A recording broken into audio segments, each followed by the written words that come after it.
What if I told you, this is the moment every promise, every death, every tear in Demon Slayer has been leading to? No training arcs, no warm-ups, no second chances. The villains are at their strongest. The heroes are already bleeding, and the battlefield, an endless castle where gravity lies, rooms rotate like nightmares, and death can fall from the ceiling. This is not a fight. This is a final reckoning. Welcome to Infinity Castle. Before we even talk about fights, let's talk about the place, because this castle is a villain on its own.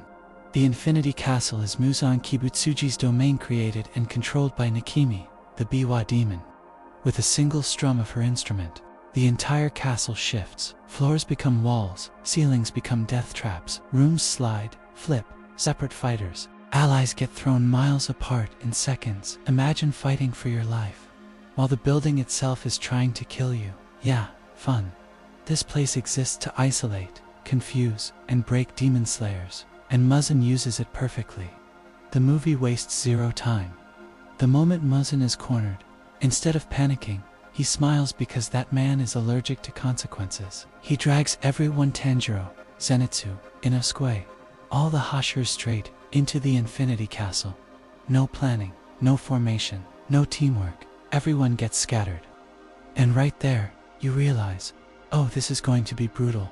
The rules of Infinity Castle: no escape, no backup. Every upper moon gets a solo stage, only one side is walking out. This is Muzan's idea of entertainment. Tanjiro ends up separated almost immediately, because of course he does. This boy cannot catch a break, even in other dimensions. His goal is simple: find Muzan, end it, survive. But before he can even breathe, reality hits him. To reach Muzan, he must pass through upper moons, and these are not the ones we've already defeated. Now this is where Infinity Castle becomes legendary. Each Hashira faces a personal nightmare. Shinobu versus Duma, beauty, rage, and revenge. Let's start with pain.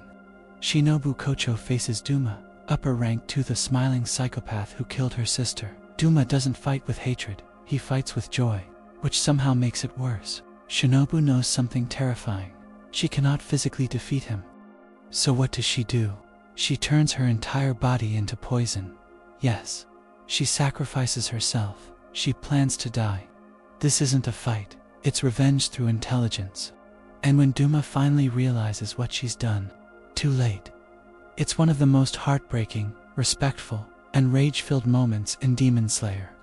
No jokes here, only silence. Inosuke joins the fight against Duma later, and suddenly this becomes more personal than expected. Inosuke, our loud, chaotic, shirt-hating king, learns shocking truths about his past. And for once, he's not joking. He's not screaming, he's angry. Kanao, usually quiet and controlled, finally fights with her own will, not orders, not coins. Together, they finish what Shinobu started. And yeah, it hurts. Everyone jokes about Zenitsu, but Infinity Castle turns him into him. Zenitsu faces Kaigaku, a former demon slayer turned demon and former senior to Zenitsu.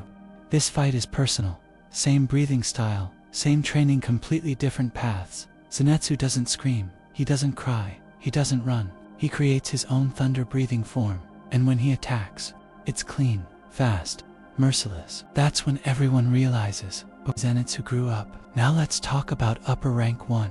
This fight includes multiple Hashira, ancient grudges, swords breaking bodies. Falling upper 1 isn't just strong, he's experienced. Calm and terrifyingly skilled. Every slash feels final. Every moment screams. Someone is not surviving this.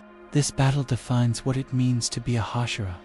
Honor, sacrifice, no retreat. While everyone is bleeding, breaking, and barely surviving, Muzan waits, and when he finally enters the battlefield, it's not dramatic, it's horrifying.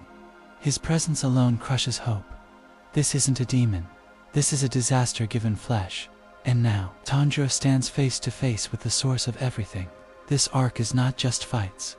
It's about legacy, sacrifice, what it means to protect tomorrow. Even if you won't see it, every character gives something.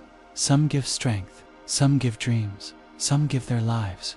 Infinity Castle is where Demon Slayer stops being a story about revenge and becomes a story about ending a curse. Demon Slayer, Infinity Castle is not here to entertain you.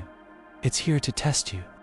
If you love high-stakes battles, emotional sacrifices, characters pushed beyond limits, this arc will stay in your head for days. And when the screen fades to black, you won't clap. You'll sit quietly, thinking about everyone who didn't make it,